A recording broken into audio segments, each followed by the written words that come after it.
Hey guys, tonight we're taking a gentle journey, not through a grand battlefield or a royal court, but into a much quieter, more personal space, the serene world of the Japanese tea ceremony. Imagine yourself nestled comfortably, the soft glow of a single lamp casting long shadows, perhaps the faint scent of incense wafting through the air, and a pervasive sense of peaceful anticipation. You're about to step into a ritual designed for tranquility, a moment of profound calm in a world that, even centuries ago, could be quite chaotic. You probably won't stay awake for the entire slow, deliberate unfolding of these ancient traditions. But that's precisely the point, isn't it? You settle in, feeling the quiet embrace of the evening. The modern world with its endless demands, its notifications, and its hurried pace gently recedes. Here, tonight, we honor slowness, we embrace the deliberate, and we seek the deep, quiet rhythm that has guided countless souls towards inner peace for centuries. This isn't just about brewing tea, it's about the act of presence, the beauty of simplicity, and the profound quiet that can be found in the most unassuming of gestures.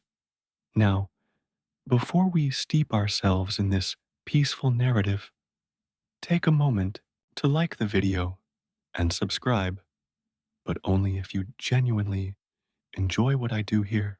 Let me know where you're listening from and what time it is for you. Now, dim the lights, maybe turn on a fan for that soft background hum, and let's ease into tonight's journey together.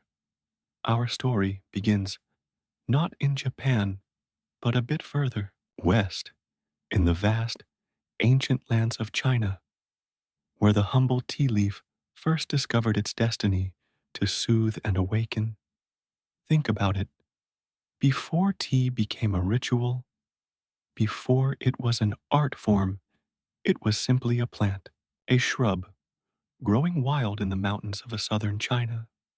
It was likely first consumed for its medicinal properties, a bitter brew to aid digestion or invigorate the mind. But over centuries, its preparation evolved. From simple leaves boiled with other herbs, it gradually gained prominence, becoming a drink of choice, eventually making its way into the daily lives of emperors and scholars. It was a mainstream historical fact that tea originated in China, where it was consumed for medicinal purposes long before it became a popular beverage. Imagine a weary traveler, perhaps a Buddhist monk, chewing on a few tea leaves to stay awake during a long meditation, or a scholar using it to clear his mind for hours of study. But how did this Chinese plant make its way to Japan, an island, nation with its own rich culture and traditions? Well, like many cultural imports, it came through the most serene yet persistent of travelers, Buddhist monks. During the Tang Dynasty in China, 618 907 CE, Buddhism was flourishing, and Japanese monks frequently traveled to China to study, seeking enlightenment and bringing back scriptures, art, and new ideas. And among these new ideas, tucked away in their travel bags alongside sacred texts, were tea seeds and the knowledge of how to prepare them. Here's a quirky, or fringe, tidbit. One legend attributes the first tea seeds in Japan to the monk Saicho, who brought them back from China in the early 9th century and planted them on Mount Hiei. However, another, more widely credited figure is the monk Aisai, who returned from China in 1191 with tea seeds and the knowledge of the matcha preparation method. the powdered green tea that forms the heart of the Japanese tea ceremony. Aisai even wrote a book, Kissa Yojoki, Drinking Tea for Health, promoting tea's health benefits. So, whether it was Saicho or Aisai, you can thank a very dedicated, likely sleep deprived monk for your quiet evening ritual. Historians still argue whether tea's initial popularity in Japan was primarily due to its perceived medicinal qualities or its close association with the revered practices of Zen Buddhism. Was it the physical invigoration or the spiritual discipline that truly captivated the early Japanese adopters? Regardless, the stage was set for tea to transform from a simple drink into a profound cultural practice, interwoven with philosophy, aesthetics, and a deep sense of mindfulness. So, the tea seeds, along with the profound teachings of Buddhism, had arrived in Japan, often carried by monks who understood the deep connection between a clear mind and a well prepared brew. You see, the monks weren't just bringing a plant, they were bringing a practice. For them, tea wasn't merely a beverage, it was a tool, a silent partner in their spiritual quest. Imagine a monk deep in meditation, trying to achieve a state of serene focus. Hours pass, the mind wanders, the body grows weary. This is where tea, specifically matcha, the finely powdered green tea, became invaluable. The caffeine in matcha, unlike the jolting hit of coffee, is released slowly into the bloodstream due to the presence of L-theanine. This amino acid promotes a state of calm alertness, a focused tranquility. It helps you stay awake and aware without the jitters, perfect for long periods of Zen meditation. This is a mainstream historical fact. Buddhist monks were instrumental in introducing and popularizing tea in Japan, specifically using matcha to aid their meditation practices. Think of the monks. They weren't sipping tea while scrolling through TikTok. They were sitting for hours, often in unheated temples, striving for enlightenment. A warm, earthy bowl of matcha would have been a welcome companion, helping to banish drowsiness and sharpen the mind, allowing for deeper introspection. It became intertwined with their daily discipline, a ritual in itself, even before it evolved into the elaborate ceremony we know today. Here's a quirky or fringe tidbit.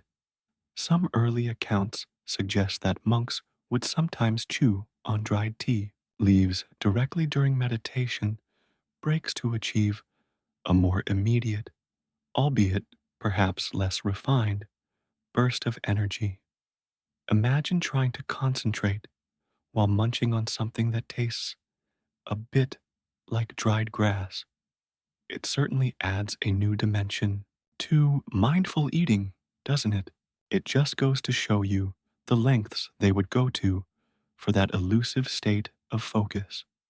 The preparation of matcha itself, with its meticulous grinding and whisking, began to take on a meditative quality. Each step, from heating the water to whisking the powder into a frothy green liquid, required concentration and precision.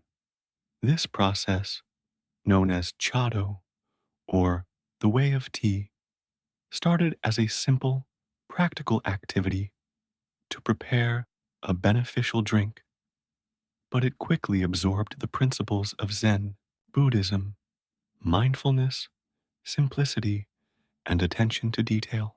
Every movement, every gesture became an opportunity for practice, a way to be fully present in the moment. Historians still argue whether the initial emphasis on tea's stimulating properties for meditation gradually shifted to an appreciation for its aesthetic and ritualistic aspects, or if both evolved in parallel. Was it the boost or the beauty that truly captivated the monastic communities? Perhaps it was a seamless blend where the practical benefits opened the door to a deeper spiritual appreciation. Regardless, it was in these quiet monastic settings that the seeds of the elaborate tea ceremony were truly sown, nurtured by the peaceful hum of contemplation and the subtle aroma of whisked green tea. As the peaceful influence of tea slowly steeped into monastic life, it eventually began to trickle outwards, reaching the upper echelons of Japanese society. You see, the monks, while devout, also mingled with the powerful Ashikaga shoguns and the wealthy samurai class. And just like any new trend, especially one endorsed by spiritual leaders, tea soon found its way into the lavish homes of the aristocracy. Imagine stepping from the austere simplicity of a Zen temple into the opulent residence of a powerful shogun during the Muromachi period, 1336–1573.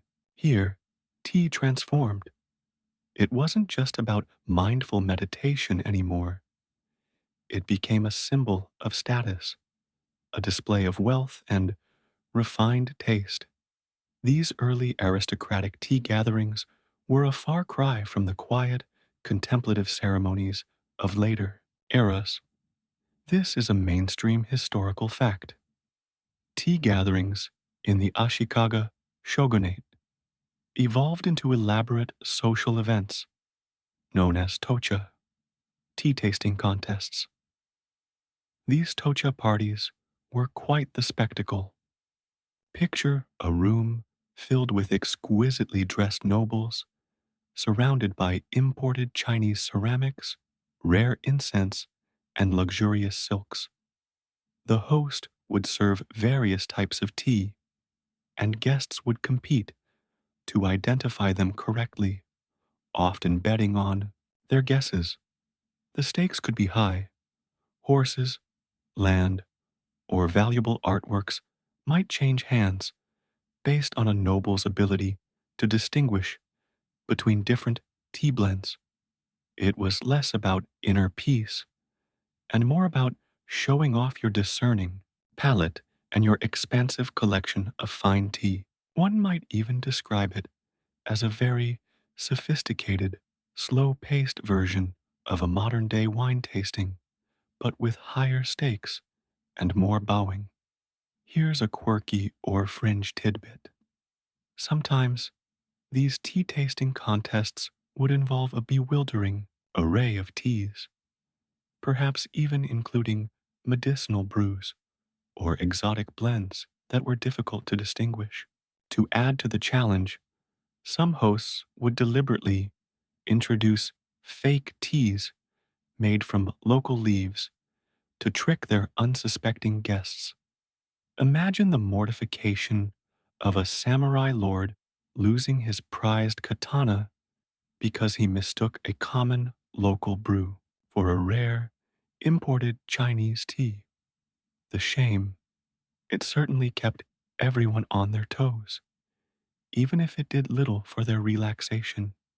Historians still argue whether the transition of tea from a monastic tool to an aristocratic pastime was a natural evolution of its cultural appeal, or if it initially diluted the deeper spiritual meaning it held for the monks. Did the lavishness of tocha detract from tea's essence, or was it a necessary step to broaden its acceptance before its more spiritual aspects could be refined later? Regardless, these grand gatherings played a crucial role in cementing tea's place within Japanese society, laying the groundwork for the more refined and humble tea ceremony that would eventually emerge. The seeds planted by the monks were now blooming in the gardens of the elite, preparing for a deeper transformation yet to come. From the opulent tea tasting contests of the Ashikaga shoguns, our gentle narrative now shifts to a pivotal figure who began to pull tea back from the realm of mere entertainment and firmly anchor it in profound spiritual and aesthetic principles. This was a man who saw more than just a drink or a status symbol. He saw a path to inner tranquility. His name was Murata Juko. Imagine Murata Juko, a Zen Buddhist monk living in the late 15th century. He had studied under the renowned Zen master Ikkyu Sojun, and it was through this deep engagement with Zen philosophy that he began to perceive the true potential of tea. He felt that the lavish tocha gatherings were missing the point entirely.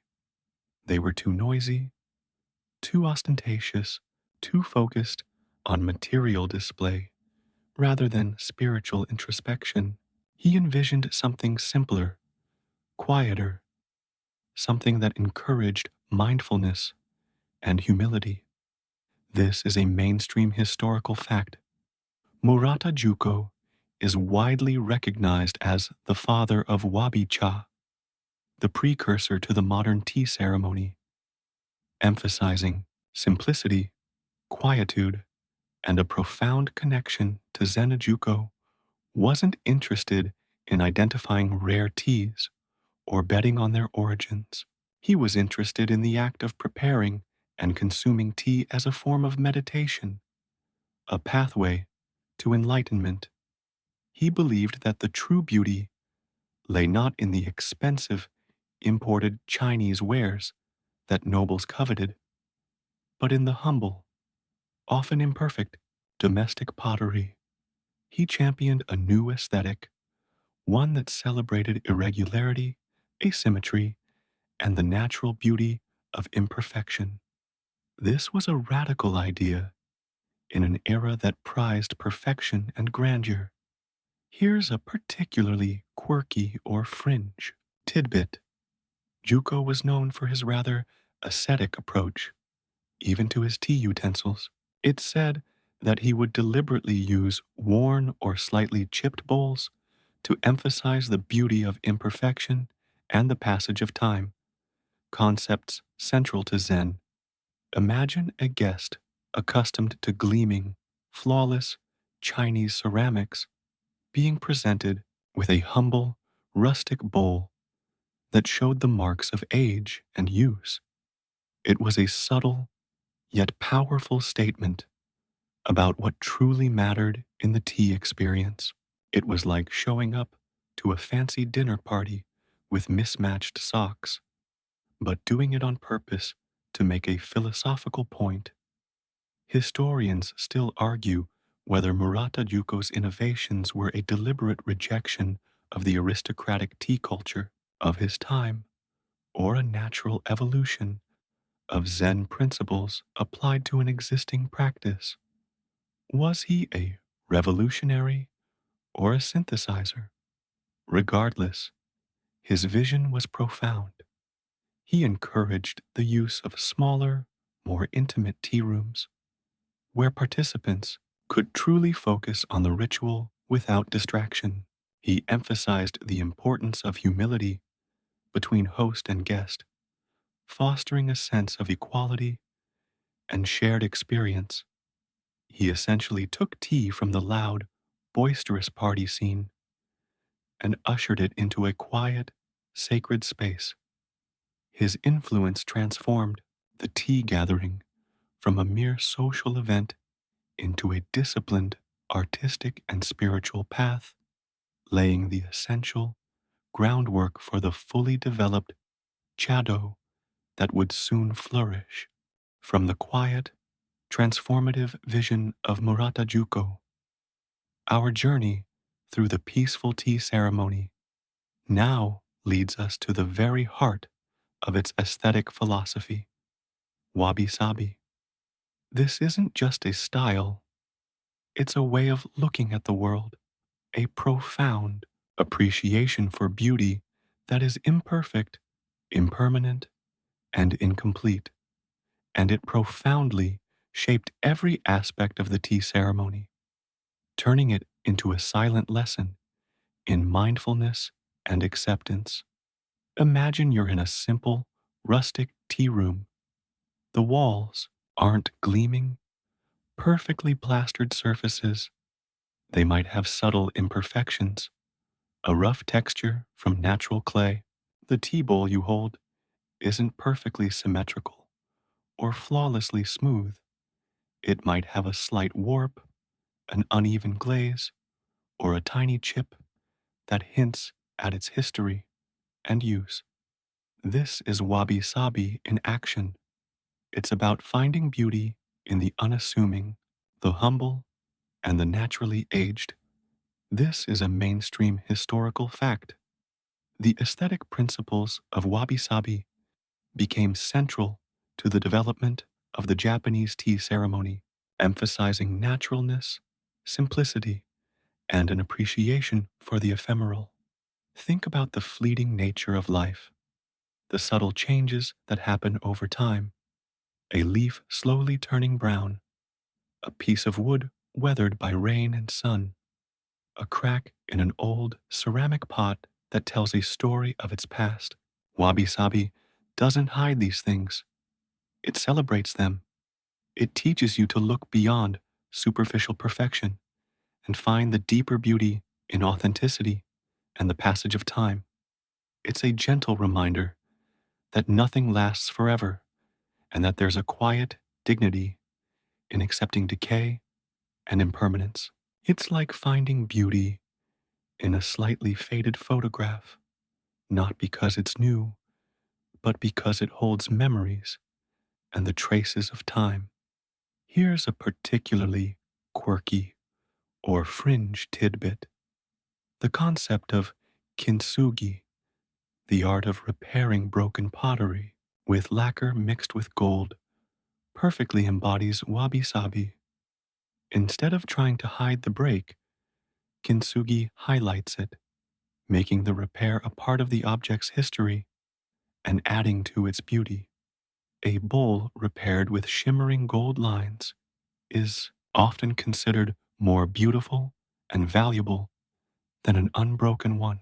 So, if your tea bowl chipped during a rather clumsy moment, a tea master might have seen it as an opportunity for enhancement, not discard.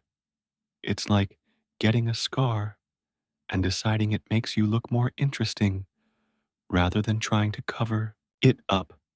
Historians still argue whether wabi sabi was a philosophical movement that influenced tea ceremony, or if the tea ceremony itself, through its practices of simplicity and humility, helped to codify and popularize wabi sabi as an aesthetic. Was it born from the tea, or did it merely find its perfect expression within the tea? Regardless, the two became inseparable. Every element of the tea ceremony, from the understated design of the tea room to the choice of the tea bowl, was carefully curated to evoke this sense of simple, transient beauty, inviting the participants into a moment of quiet contemplation and acceptance of the world as it is, perfectly imperfect, having gently steeped in the quiet beauty of wabi sabi. Our journey through the way of tea now brings us to its most revered figure, the man who brought the art to its pinnacle, Sen no Rikyu. He wasn't just a tea master, he was a philosopher, an artist, and a spiritual guide whose influence continues to shape the tea ceremony to this very day. Imagine Sen no Rikyu living in the tumultuous late 16th century, a time of warring states and shifting loyalties in Japan. Despite the chaos outside, Rikyu dedicated his life to refining the tea ceremony, transforming it from a mere aesthetic practice into a profound spiritual discipline. He served as the personal tea master to two of Japan's most powerful and often ruthless warlords, Oda Nobunaga and later Toyotomi Hideyoshi. This is a mainstream historical fact. Sen no Rikyu is considered the historical figure who had the most profound and lasting influence on the Japanese tea ceremony, establishing the wabi-cha style that became its essence. Rikyu stripped away the last vestiges of ostentation and extravagance from the tea ceremony. He emphasized austerity, naturalness, and a deep, sincere connection between host and guest. He championed the use of simple, often unglazed, pottery made by local craftsmen rather than expensive imported Chinese wares. For Rikyu, the true beauty lay in the humble, the imperfect, and the ephemeral, the very embodiment of wabi-sabi. He believed that even the simplest bamboo whisk or a rustic tea bowl could be objects of profound beauty and contemplation. It was like taking a grand, ornate palace and finding true peace and beauty in a tiny, perfectly arranged rock garden. Here's a particularly quirky or fringe tidbit about Rikyu.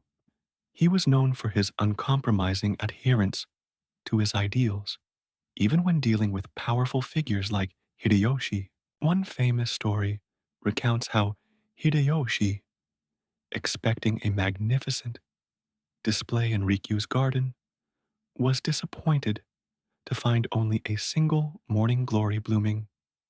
However, upon entering the tea room, he discovered a beautiful morning glory placed in a vase, perfectly capturing the essence of the season and the philosophy of Ichigo Ichi. One time, one meeting, emphasizing the unique, unrepeatable nature of each moment. Rikyu had intentionally removed all the other flowers to highlight the singular beauty of just one, teaching Hideyoshi a subtle lesson in focused appreciation. It was a bold move, almost like refusing to play a hit song for a rock star to prove a point about artistic integrity. Historians still argue whether Sen no Rikyu's ultimate fate, forced to commit seppuku, ritual suicide, by Hideyoshi, was due to political intrigue, a clash of personalities, or a deeper philosophical disagreement about the very nature of tea and power. Did Rikyu's unwavering commitment to simplicity and his refusal to compromise his artistic integrity threaten Hideyoshi's desire for grandiosity and control? Regardless of the precise reasons, Rikyu's death solidified his status as a martyr for the way of tea, ensuring his philosophy would live on and profoundly influence generations of tea masters. His legacy is one of quiet rebellion and an unwavering dedication to finding deep meaning in the most tranquil of rituals. With Sen no Rikyu's profound influence now shaping the core of the tea ceremony, let's turn our attention to the physical space where this serene ritual unfolds, the tea room or chashitsu. This isn't just any room, it's a carefully designed sanctuary, a physical manifestation of the wabi-sabi aesthetic and Rikyu's ideals. Imagine approaching a tea room, often a small, detached structure in a garden or a designated space within a larger building. It feels like stepping into a different world, deliberately set apart from the hustle and bustle of daily life. The entrance itself is often a low, small opening called a nijiriguchi, forcing you to bend low, almost crawl, to enter. This is a mainstream historical fact. The low Nijiriguchi entrance of the tea room symbolized humility, forcing all guests, regardless of status, to bow as they entered, leaving their swords and worldly concerns outside. Even a mighty samurai had to shed his pride and lower himself to enter this sacred space, an instant equalizer. It's like leaving your ego at the door, quite literally. Once inside, you notice the simplicity. The walls might be made of natural clay or unfinished wood, revealing their textures. There are no grand decorations, no elaborate paintings, just a single scroll of calligraphy or a simple flower arrangement in the tokonoma alcove. The light is soft, often diffused through paper screens, creating a gentle, tranquil ambiance. Every element is carefully chosen for its authenticity and understated beauty, designed to avoid distraction and encourage introspection. It's a deliberate exercise in minimalism long before minimalism became a trendy buzzword. Here's a particularly quirky or fringe tidbit. The tea room often featured a small built-in hearth, aro, for heating the water, designed to be almost at floor level. This wasn't just practical, it drew your attention downwards, towards the earth, grounding you in the present moment. The sound of the water heating, a gentle simmer, became part of the meditative soundscape.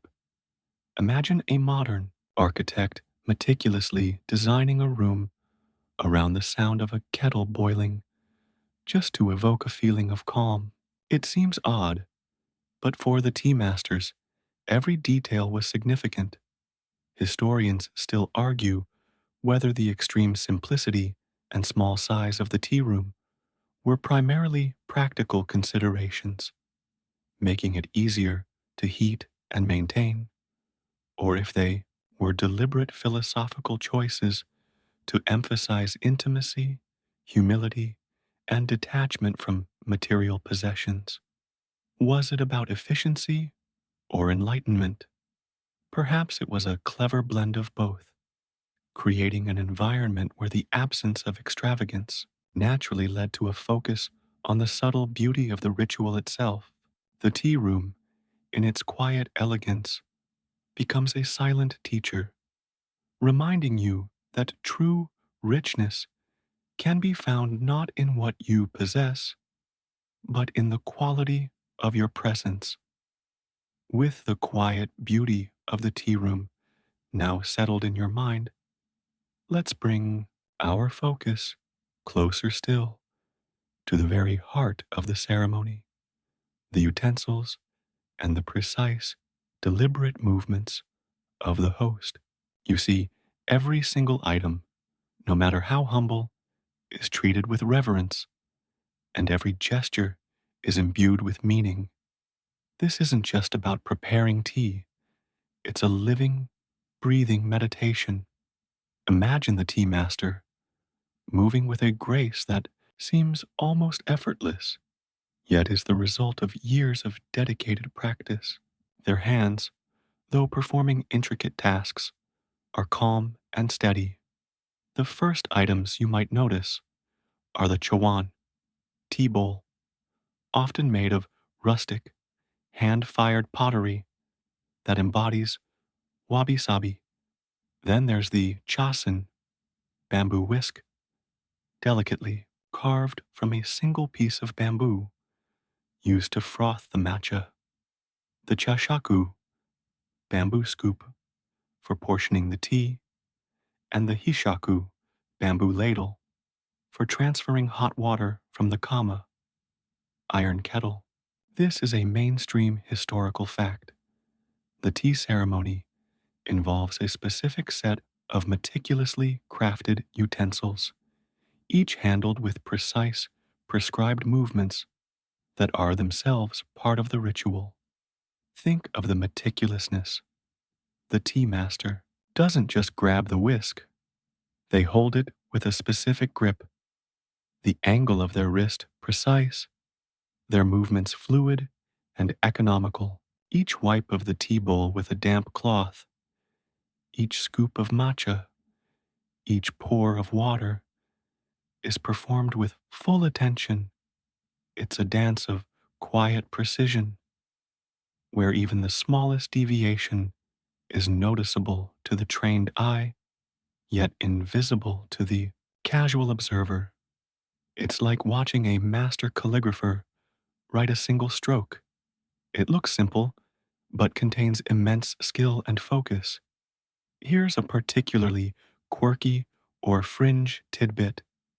The furo, brazier, or RO, sunken hearth, used to heat the water often has a distinct, calming sound when the water boils, which tea masters call matsukaze, wind in the pine trees.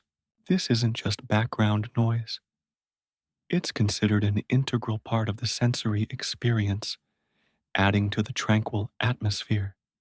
Imagine sitting in a silent room, and the gentle bubbling of water sounds like a soft breeze rustling through distant pine trees.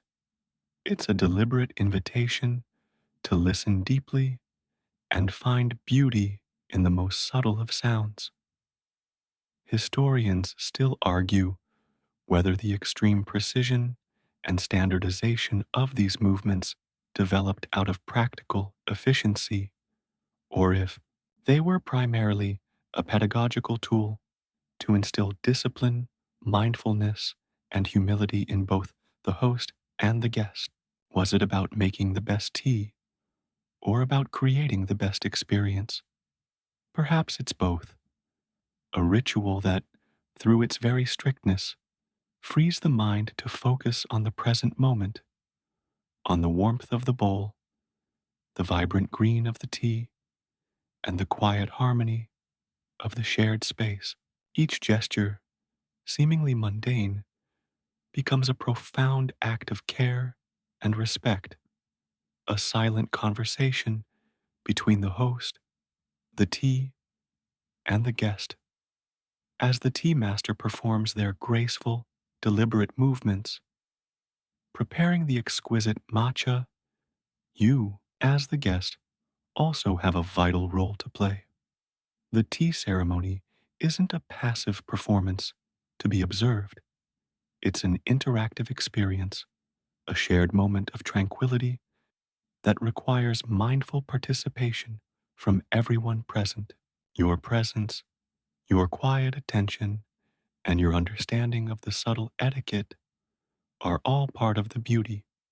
Imagine yourself seated on the tatami mats, feeling the cool, firm texture beneath you. Your movements are slow, your posture relaxed, yet alert. You're not fidgeting, not checking your phone. Obviously, not an option in feudal Japan. You are simply present. When the tea master presents the bowl of matcha, you receive it with both hands, turning it slightly to admire the design, particularly if there's a specific front to the bowl. This is a mainstream historical fact. Guests in a tea ceremony observe specific etiquette, including receiving the tea bowl with both hands, turning it, and offering a silent acknowledgement of the host's efforts. This subtle dance of respect elevates the entire experience. Think about the quiet anticipation. You wait until invited, then take a sip, savoring the earthy, slightly bitter, yet deeply satisfying taste of the whisked green tea. You don't gulp it down. You appreciate each nuance. After a few sips, you might wipe the rim of the bowl and pass it back to the host or to the next guest, depending on the specific style of ceremony. Every action is a slow, respectful choreography. It's like being in a silent play where every Gesture speaks volumes, even if no words are exchanged. Here's a particularly quirky or fringe tidbit. Sometimes, if a guest particularly admired a tea utensil, like the chashaku, bamboo scoop, used by the host, they might be offered the chance to inspect it closely. They would carefully lift it, perhaps examine its texture, and even inhale its subtle scent. This was not about scrutinizing its flaws, but about appreciating its craftsmanship and the natural beauty of the materials. Imagine gently sniffing a bamboo scoop to appreciate its aroma. It certainly brings a whole new level of sensory engagement to your evening. Historians still argue whether the strict etiquette of the tea ceremony was primarily a means of social control, ensuring proper behavior and deference within a hierarchical society, or if it was a pedagogical tool to train participants in mindfulness, patience, and appreciation for beauty. Was it about maintaining order or cultivating inner peace? Perhaps it was both. The external discipline creating a framework within which true internal tranquility could flourish. The guest's role, though seemingly passive, is a profound act of receiving, an active engagement with the present moment that makes the ceremony truly complete. Now, you might be thinking, this all sounds wonderfully peaceful, but feudal Japan was a time of samurai, of fierce battles, and political intrigue. How did such a gentle ritual find its place amidst all that warrior culture? And that, my friend, is where the story gets even more fascinating. The tea ceremony, surprisingly, became deeply intertwined with the samurai way of life, offering a unique blend of discipline, aesthetic appreciation, and even a subtle form of diplomacy. A mainstream historical fact is that many prominent samurai and warlords were avid practitioners and patrons of the tea ceremony. Figures like Oda Nobunaga and Toyotomi Hideyoshi, as we mentioned with Sen no Rikyu, didn't just tolerate tea, they embraced it. For these powerful warriors, who lived and died by the sword, the tea ceremony offered a vital counterpoint to the brutality of their daily lives.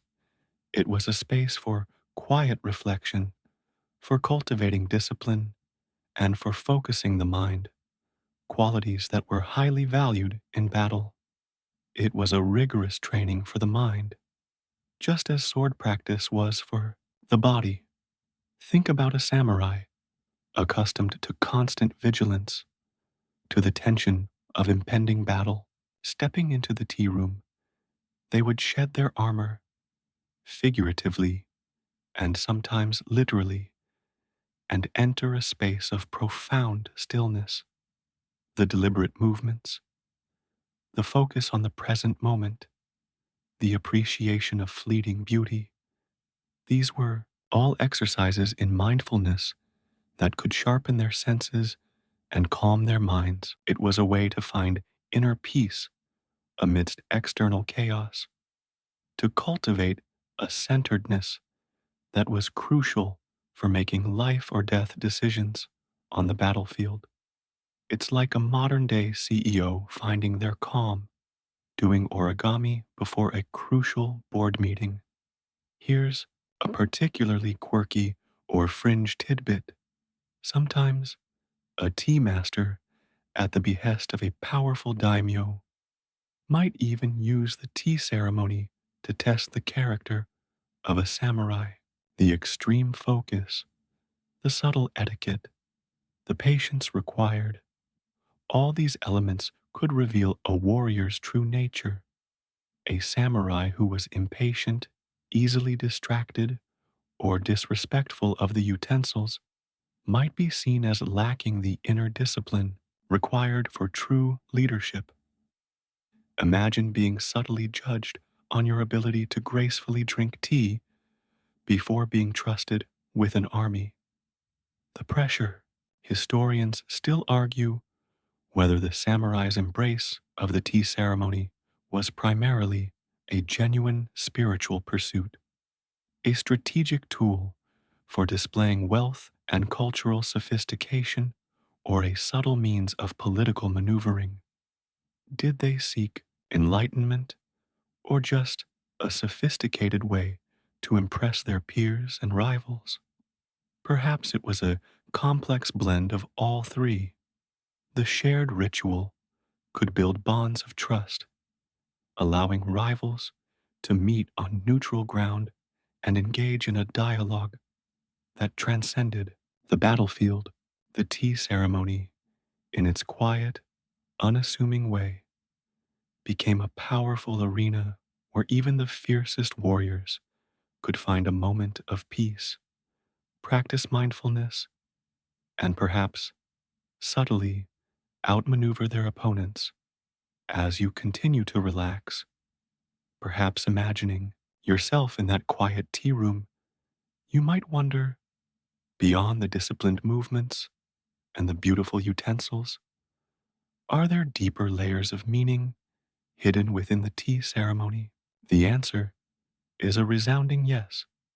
Every silent gesture, every carefully chosen object often carried a subtle philosophical lesson, a quiet teaching for those attuned to perceive it.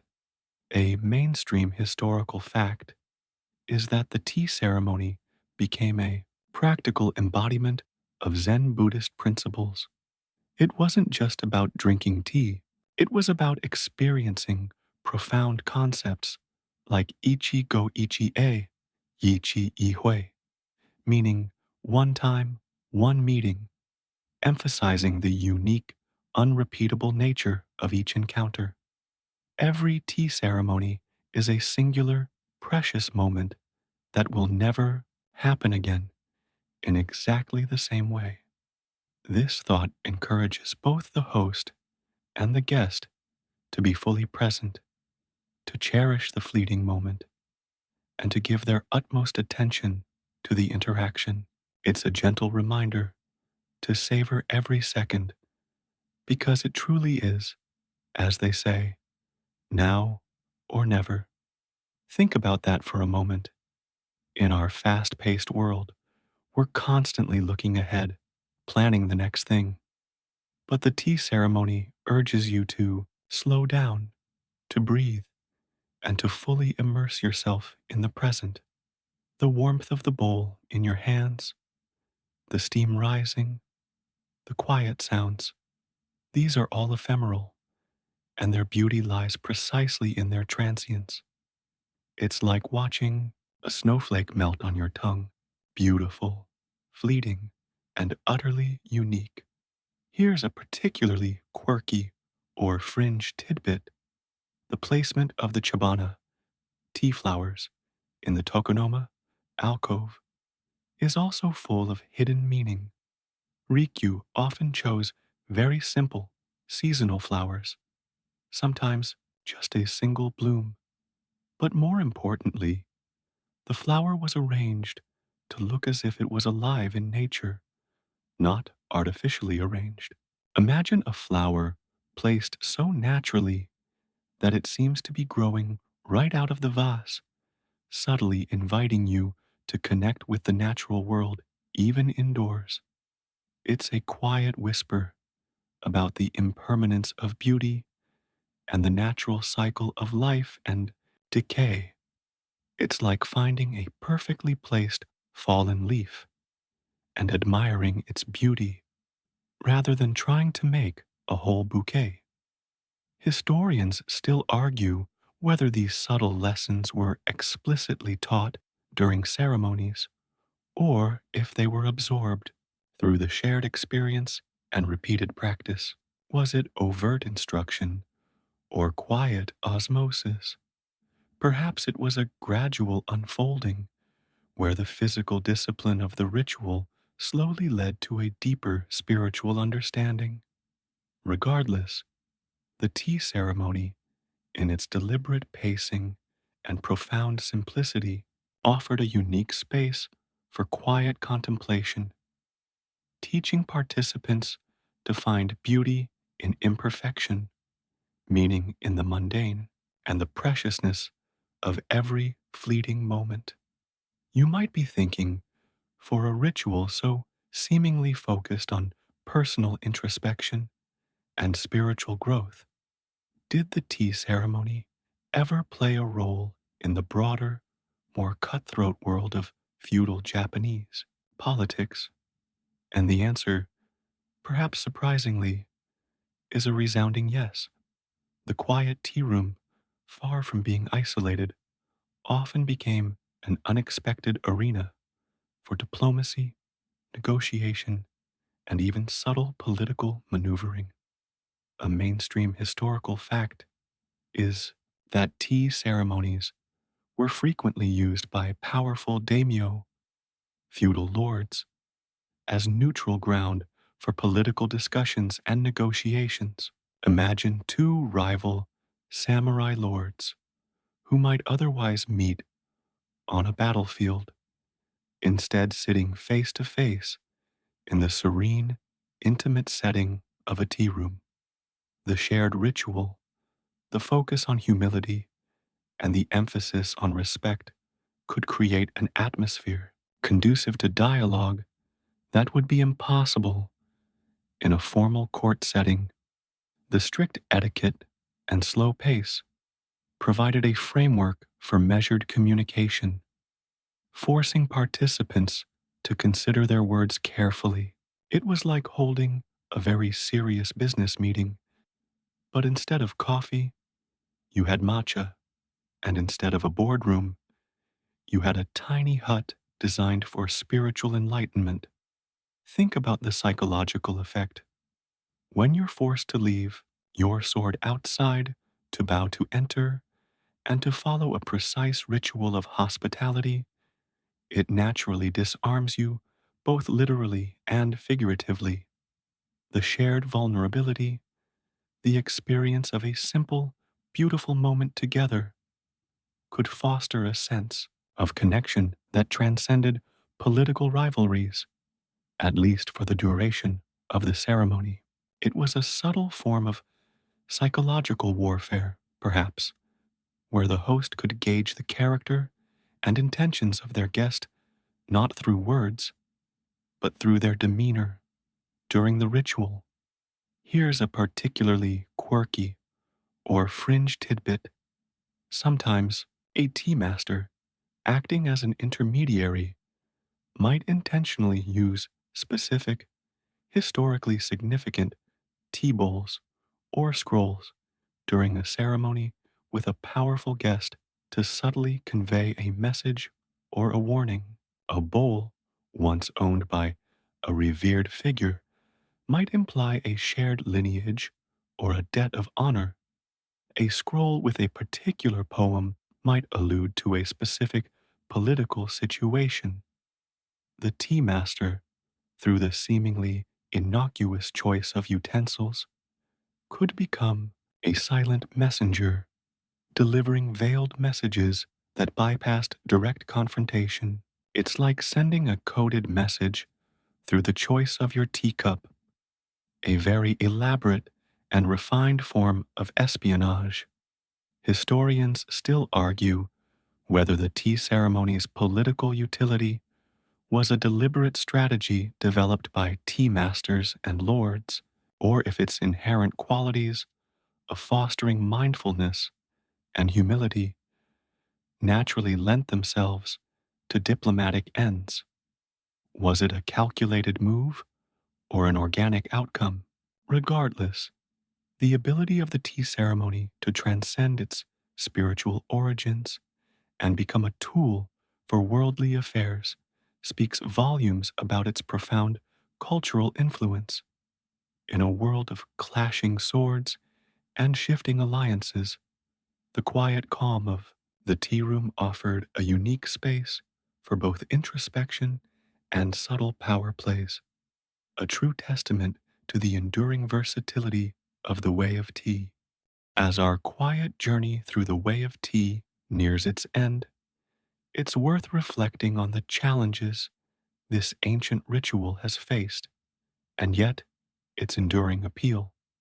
From its humble monastic beginnings to its refined aesthetic, the tea ceremony has navigated centuries of change, adapting, sometimes struggling, but ultimately persisting even into our fast paced modern world. A mainstream historical fact is that the tea ceremony faced significant challenges during the modernization of Japan in the Meiji period, 1868 1912, and through the 20th century, as Japan rapidly embraced Western technology and ideas. Many traditional arts and practices, including the tea ceremony, were seen as antiquated or irrelevant. The feudal system was abolished, the samurai class dismantled, and the very patrons who had nurtured the tea ceremony often lost their influence or their lives. It was a time of immense upheaval, and many feared that the delicate art of tea would simply fade away. Imagine trying to explain the quiet beauty of a meticulously prepared bowl of matcha to someone rushing to catch the first steam train. The priorities were shifting dramatically. Think about the sheer dedication required to keep such a tradition alive. It's not just about learning the movements, it's about understanding the philosophy, maintaining the specialized utensils, and preserving the tea rooms. This requires passion, time, and resources, all of which became scarcer as society transformed. Yet, dedicated individuals and schools continued to practice, often quietly, ensuring that the flame of Chado never fully extinguished. Here's a particularly quirky or fringe tidbit from this period of challenge. During the mid 20th century, particularly after World War II, some tea ceremony schools began to adapt their practices to make them more accessible to a wider audience, including non Japanese participants. This sometimes involved simplifying certain elaborate procedures or even holding ceremonies in less traditional settings. Imagine a tea master who once practiced in a serene hut, now teaching the way of tea in a converted urban apartment, perhaps with the distant hum of traffic replacing the wind in the house. Pine trees, it's a pragmatic evolution, ensuring survival even if it meant a slight departure from centuries of tradition. Historians still argue whether these adaptations and the increased focus on tourism and international appeal diluted the original spiritual essence of the tea ceremony, or if they were necessary steps for its survival and global dissemination. Was it a compromise or a clever strategy for longevity? Regardless, the fact that the tea ceremony not only survived but flourished, attracting practitioners and admirers worldwide, speaks volumes about its inherent value and universal appeal. It remains a powerful antidote to the rush of modern life, a quiet invitation to slow down, breathe, and find beauty in the present moment, much as it did for the samurai centuries ago. Having seen the tea ceremony endure through periods of radical change, let's now consider how its spirit and principles continue to resonate and adapt in our contemporary world. You see, while the full traditional ceremony might seem like a relic of the past, its core essence finds gentle echoes in many aspects of modern life, offering a quiet antidote to our fast paced existence. A mainstream historical fact is that the traditional tea ceremony is still widely practiced in Japan today, with numerous schools and dedicated practitioners. It's taught in cultural centers, universities, and private homes, attracting people of all ages who seek its unique blend of discipline, aesthetic appreciation, and mindfulness. Many Japanese learn it as part of their cultural education, a way to connect with their heritage. It's not just a tourist attraction, it's a living, breathing art form that continues to evolve while honoring its deep roots. Think about the modern adaptations. While traditional tea rooms remain, you can also find simpler tea gatherings held in contemporary spaces, or even just the mindful act of preparing a single cup of green tea at home. The emphasis shifts from strict adherence to every single rule to embodying the spirit of the ceremony: presence, respect, and appreciation for the moment. It's like learning a classical dance, but then finding ways to incorporate its grace into your everyday movements, making them more fluid and intentional. Here's a particularly quirky or fringe tidbit: the principles of wabi sabi, finding beauty in imperfection and transience, have found surprising resonance in modern design, art, and even software development. Many contemporary designers strive for a wabi sabi aesthetic in their creations, favoring natural materials, asymmetry, and acknowledging the beauty of aging. Imagine a furniture piece made from reclaimed wood with visible imperfections, celebrated rather than hidden, or an app interface that prioritizes simplicity and intuitive flow over flashy graphics.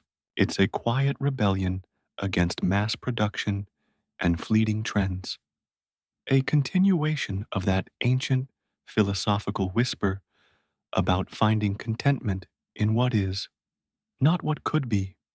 Historians still argue whether the global interest in the tea ceremony and its principles is a passing trend or a deeper reflection of a universal human need for mindfulness and connection in an increasingly disconnected world. Is it just fashionable or fundamentally fulfilling? Perhaps it's a bit of both, a beautifully packaged tradition that truly offers something profound to those seeking calm. The quiet wisdom of the tea ceremony, born centuries ago in feudal Japan, continues to offer a gentle invitation to slow down, to breathe, and to find a moment of peace, one carefully prepared sip at a time. So, you've traversed centuries of Japanese history, from the first humble tea leaves carried by monks to the profound spiritual art form of the tea ceremony, witnessing its resilience through eras of war and modernization. You've imagined the subtle hum of the tea room, the graceful movements of the host, and the quiet dignity of the guests. Now, as our quiet journey concludes, let's bring it all back to this very moment, to you. The wisdom of the tea ceremony, its gentle invitation to presence and appreciation, is not confined to a specific time or place. It's a timeless whisper about the power of slowing down, of finding beauty in simplicity, and of cherishing each unrepeatable moment. You might not have a dedicated tea room or heirloom utensils, but the spirit of Chado can be found in the quiet moments of your own life. Perhaps it's in the mindful preparation of your own evening drink, the soft glow of a lamp, or simply the act of breathing deeply and letting the day's worries drift away. The journey through the history of tea has served its purpose, It has gently guided us, step by deliberate step, away from the chatter of the world and towards this peaceful space. The echoes of Zen philosophy, the rustle of ancient kimonos, and the quiet clink of ceramic bowls can now softly recede into the distance, leaving only the profound stillness of the present. Your breathing deepens, each exhalation a soft sigh, releasing the last vestiges of wakefulness. The world outside, whether it's a bustling city street or a tranquil countryside, recedes into the background. There is only this peaceful space, this tranquil present, where the history we've explored has led you to the very brink of slumber. You are safe, you are comfortable, and the quiet journey into sleep is yours to embrace. The hum of the world, whether ancient or modern, is now a gentle lullaby. Drift